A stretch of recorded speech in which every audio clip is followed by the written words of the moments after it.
So we have looked at the history of Pakistan from 1947 to 2010. And we have seen that federalism, although present in the all three constitutions, has been very weak. So de jure, Pakistan was a federal republic. Federal government had its own sphere, provincial government had its own sphere, but actually federal government controlled most of the things. Most of the decisions were in Pakistan were made by the federal government. So now we look what made this change, why there was the 18th Amendment in 2010. So we look at three smaller provinces, how they were aggrieved because what was happening from 1947 to 2010. So looking at Balochistan, Balochistan has always been, in every almost decade, there was an insurgency in Balochistan. Starting from in 1947-48, there were some issues of accession.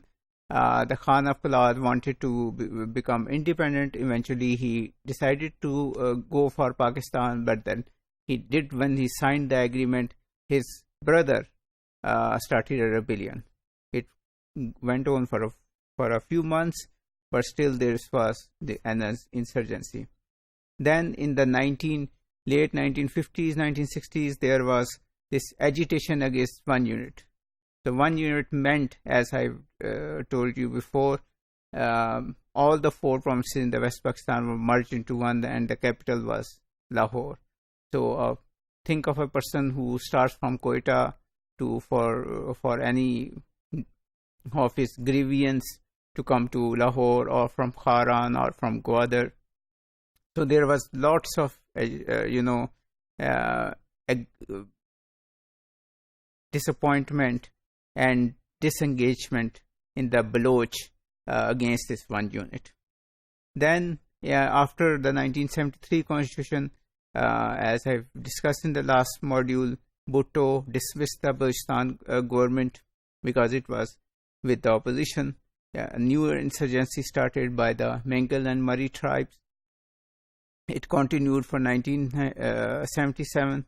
Then again, 90s, there was not much insurgency in the 90s, but in the 2000s, Nawab Akbar Bukti was killed, and from 2006 to about 2013-14, there was another insurgency. So all these insurgencies were against, of course, the actions of federal government. The actions were different, but the result was the same. Now we come to the KP, or NWFP, Northwest Frontier Province. In the very first month, the provincial government was dismissed. The Khan Saab's ministry in 1947. Then during the one unit, again, the smaller province of KP was aggrieved because all the power was concentrated in Lahore. So people from D.I. Khan and Peshawar and Chitral had to come to Lahore for their issues. Then again in 1973, we have the resignation of Mufti Mahmood government. Again, an issue. Then there were martial laws, which took away power from the smaller provinces and the larger provinces, but because of the fact that most of the military is from Punjab, it appeared to smaller provinces that it were the Punjabis who were ruling them. Then for KP, another issue was the First Afghan War, which continued from 1978 to late 90s.